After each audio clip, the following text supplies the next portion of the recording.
নমস্কাৰ কেতিয়াবা আমাৰ ৰাতি শুই থাকোঁতে হঠাৎ আমাৰ কলাফুলখিনি টানি ধৰা যেন অসহ্য বিষ হোৱা দেখা যায় যাক আমি ইংলিছত মাছল ক্ৰেম্প বুলি কওঁ সাধাৰণতে এনেকুৱা বিষ কিছু ছেকেণ্ডৰ পৰা 1-2 মিনিট পৰ্যন্ত থাকিব পাৰে আমাৰ কলাফুলৰ যিখিনি মাংসপেশীৰ ফাইবাৰবিলাক থাকে সেই ফাইবাৰবিলাক অনিচ্ছাকৃতভাৱে টাইট হৈ থাকে যাৰ কাৰণে এনেকুৱা বিষ দেখা পোৱা যায় আজি এই ভিডিঅ'টিত ইয়াৰ কাৰণবিলাক লগতে আমি ইয়াক কেনেকৈ প্ৰতিকাৰ কৰিব পাৰোঁ তাৰ বিষয়ে আলোচনা কৰিম এতিয়া কি কাৰণত আমাৰ ৰাতি মাছল ক্ৰেম্প আহিব পাৰে তাৰ বিষয়ে আলোচনা কৰোঁ চাওক যিবিলাক মানুহে দৈনন্দিন কামত ভৰিৰ মাংসপেশীৰ বেছি ব্যৱহাৰ কৰে তেনেকুৱা মানুহৰ ক্ষেত্ৰত ভৰিৰ মাংসপেশী টাইট হৈ পিছলৈ এনেকুৱা বিষ হ'ব পাৰে লগতে আন এটা গুৰুত্বপূৰ্ণ কাৰণ হৈছে ডিহাইড্ৰেশ্যন অৰ্থাৎ যিবিলাক মানুহে প্ৰয়োজনতকৈ অতিকৈ কমকৈ পানী খায় তেনেকুৱা মানুহৰ ক্ষেত্ৰতো ৰাতি এনেকুৱা মাছল ক্ৰেম্প হ'ব পাৰে ইয়াৰ লগতে কিছুমান মানুহে বাই প্ৰফেশ্যন কি কৰে এটা ঠাইতে থিয় হৈ দৈনিক বহুত টাইম কাম কৰে তেনেকুৱা মানুহৰ ক্ষেত্ৰতো এনেকুৱা বিষ দেখা যায় লগতে কিছুমান মানুহে জিমত গৈ বা এক্সাৰচাইজ কৰোঁতে ভৰিৰ মাংসপেশীৰ এক্সাৰচাইজ লগাতকৈ বেছি টাইম কৰে তেতিয়া মাংসপেশীৰ ওপৰত প্ৰেছাৰ হৈ ৰাতি এনেকুৱা বিষ হ'ব পাৰে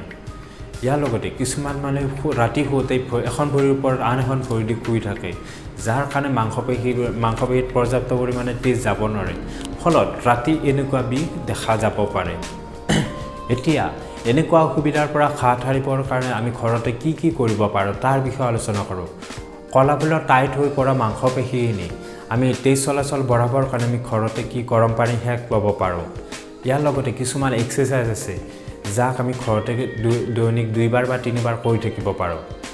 আমি দুইখন হাত ৱালৰ ওচৰত এনেকৈ ৰাখি এখন ভৰি আগলৈ ভাঁজ কৰি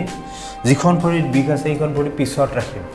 তাৰপিছত আমি দুইখন হাতেৰে ৱালৰ পিনে হেঁচিব চেষ্টা কৰিম এনেকৈ প্ৰায় 10 ছেকেণ্ড ধৰি ৰাখিম এনেকৈ মনত ৰাখিব যাতে আগৰ ভৰিখন ভাঁজ হৈ থাকে আৰু পিছৰ ভৰিখন পূৰা চিধা হৈ থাকে এনেকৈ 10 ছেকেণ্ড হেঁচি ধৰিম তাৰপিছত লাহেকৈ এৰি দিম এনেকৈ প্ৰায় 10 বাৰ এনেকৈ এই এক্সাৰচাইজটো দিনত 2বাৰ বা 3বাৰ কৰিব পাৰোঁ ইয়াৰ পিছত আপুনি ছেকেণ্ড এক্সাৰচাইজত ঘৰৰ বিচনা বা পকাত এনেকৈ বহি ল'ব তাৰপিছত এখন টাৱেল এনেকৈ ভৰিৰ পাতাত এনেকৈ ভৰিখন চিধাকৈ ৰাখি ভৰিৰ পাতাত এনেকৈ ৰাখিব তাৰপিছত দুইখন হাতেৰে টাৱেলখন নিজৰ গাৰ পিনে এনেকৈ টানিব এনেকৈ 5 পৰা 10 ছেকেণ্ড ৰ'ব লাহেকৈ এৰি দিব এনেকৈ 10 বাৰ আপুনি এক্সাৰচাইজটো ৰিপিট কৰিব এই এক্সাৰচাইজটো আপুনি দিনত 2বাৰ বা 3বাৰ কৰিব পাৰে আপোনালোকে এই দুটা এক্সাৰচাইজৰ উপৰিও দৈনিক পৰ্যাপ্ত পৰিমাণে পানী খাবলৈ চেষ্টা কৰিব ইয়াৰ লগতে আপোনালোকে শুওঁতে কেতিয়া ভৰিৰ ওপৰত ভৰি উঠাই নুশুবচোন